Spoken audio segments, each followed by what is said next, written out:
Repacking your printer for shipment or service. Prepare the packing materials.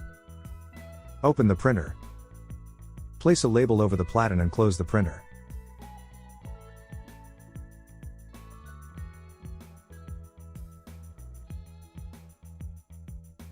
Wrap the printer in a plastic bag.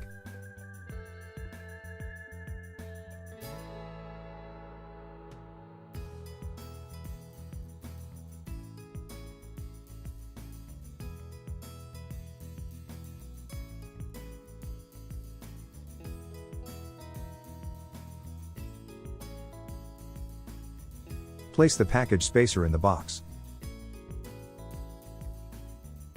Place the printer in the box.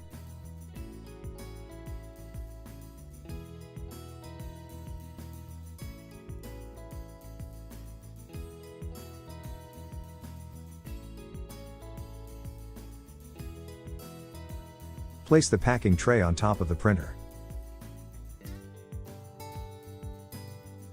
Place the power supply and safety notice. Place the setup guide and user CD. Place the power cord. Place the ribbon core. Close the packaging.